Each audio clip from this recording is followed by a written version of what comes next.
When the United States launched Operation Epic Fury against Iran, Western intelligence agencies braced for immediate retaliation. They expected elite sleeper cells, highly trained Iranian commandos, to emerge from the shadows of major American and European cities. Security agencies spent billions of dollars locking down borders and scrutinizing refugee populations, hunting for these specialized operatives before they could strike. Retaliation did arrive. The attacks happened right on schedule, but the people carrying them out completely bypassed every single intelligence profile the U.S. had built. America had prepared to fight a conventional shadow army.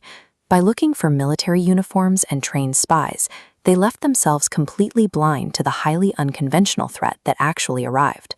Just one day into the operation, a shooter opened fire in an Austin, Texas bar, killing 2 and injuring 14. The attacker wore clothing imitating an Iranian flag, but police identified the gunman as a 53-year-old local civilian originally from Senegal. Soon, similar violence erupted across the globe. Gunmen fired on the American consulate in Toronto, and a backpack bomb was detonated outside the U.S. Embassy in Oslo, Norway.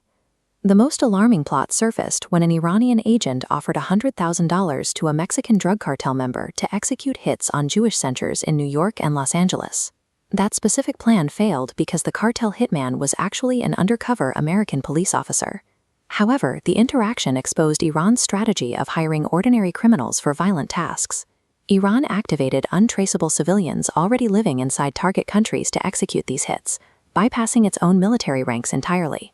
Analysts call this the rise of gig economy spies. Iran weaponized digital platforms to crowdsource violence.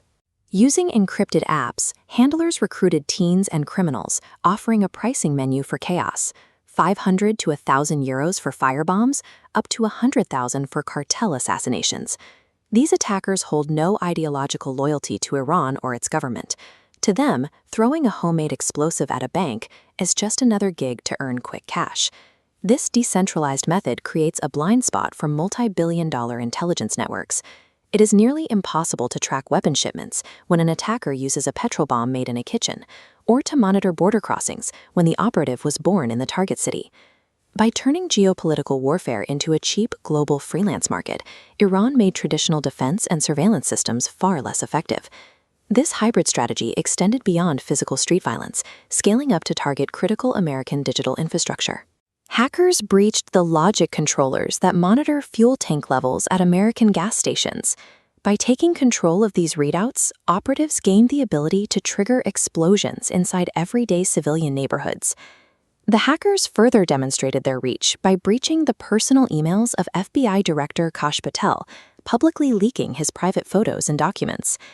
While the scale of the campaign suggested a massive command center, the manager behind it was a 32-year-old Iraqi commander named Mohammed Bakr Saad Dawood al-Sadi.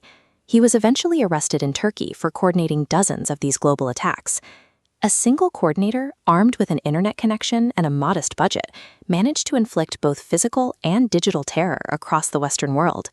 These incidents reveal a significant vulnerability in Western security, which remains optimized for tracking conventional troop movements and physical hardware. When controversial foreign policies create global tension, they generate a pool of angry, disenfranchised individuals. For a foreign adversary, these people are accessible through their smartphones, ready to accept violent online gigs.